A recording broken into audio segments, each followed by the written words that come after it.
Votre réalité actuelle vous renseigne sur vos croyances. Si vous ne savez pas comment débusquer vos croyances limitantes, vous regardez ce que vous êtes en train de vivre, sur tous les plans. Ça, je vous l'avais déjà expliqué.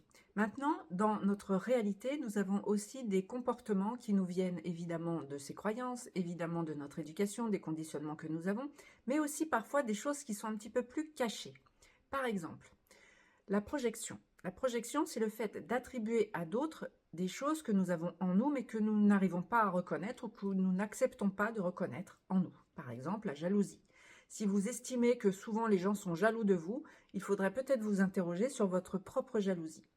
C'est intéressant à débusquer également parce que ça va nous renseigner sur qui nous sommes actuellement et donc sur ce que nous créons, sur ce que nous envoyons dans l'univers et qui nous revient sous la forme de notre 3D.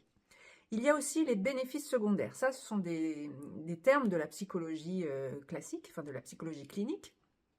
Mais c'est quand même très intéressant à débusquer également. Ça nous renseigne encore une fois sur qui nous sommes, et c'est-à-dire qui nous croyons être en tant que personne. Mais les bénéfices secondaires nous renseignent aussi sur qu'est-ce que nous attendons en fait quand nous faisons une action.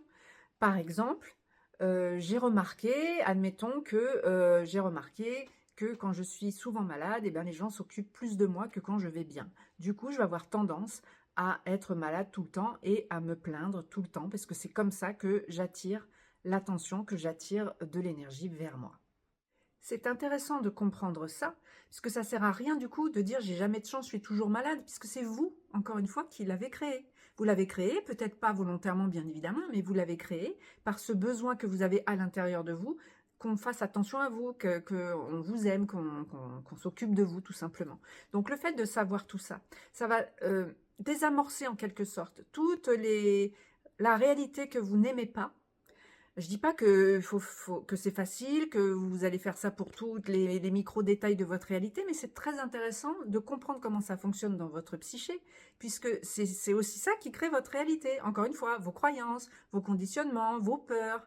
Se demander de quoi est-ce que j'ai peur, c'est très important parce que ça sert à rien de les refouler non plus. Vous ne créez pas votre réalité avec ce que vous avez forcément à la conscience, mais beaucoup avec ce que vous avez de façon inconsciente. Donc, vos peurs, quand il y en a une qui arrive, acceptez-la, regardez-la, ayez le courage de la regarder en face, ayez le courage de la décortiquer. J'ai peur de ça, ok, j'accepte d'avoir peur de ça. Qu'est-ce qui va se passer si ça arrive? Et on déroule le fil.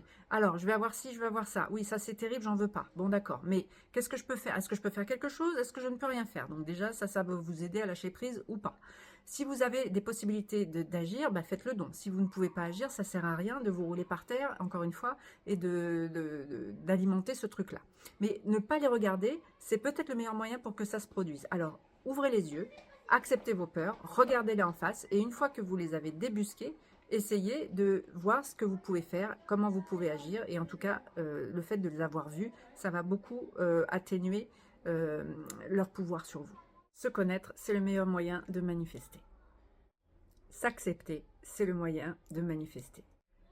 Lâcher prise, c'est le meilleur moyen de manifester. Ça veut dire arrêter de forcer, arrêter de vouloir absolument une chose qui pour l'instant ne se décante pas. Il y a plein de raisons pour lesquelles elle ne se décante pas, encore une fois, vos croyances, vos conditionnements, la peur de ne pas mériter, etc. Mais au-delà de ça, des fois, c'est pas le moment. Des fois, il y a mieux qui vous attend. Des fois, c'est parce que vous êtes en force et que plus vous forcez, plus vous envoyez dans l'univers que c'est un besoin vital pour vous d'avoir cette chose et du coup, vous l'éloignez de plus en plus. Restez zen, restez calme, faites de votre mieux pour pouvoir mettre en place les choses qui peuvent vous mener vers votre manifestation, mais détachez-vous. Se détacher, ça veut dire que ma vie est belle même si je n'ai pas cette chose. Et vous verrez que c'est le meilleur moyen pour que ça vous arrive. Voilà, c'est une petite parenthèse psychologique pour vous dire qu'on peut aussi travailler sur soi de cette manière-là. Ciao, bonne manifestation.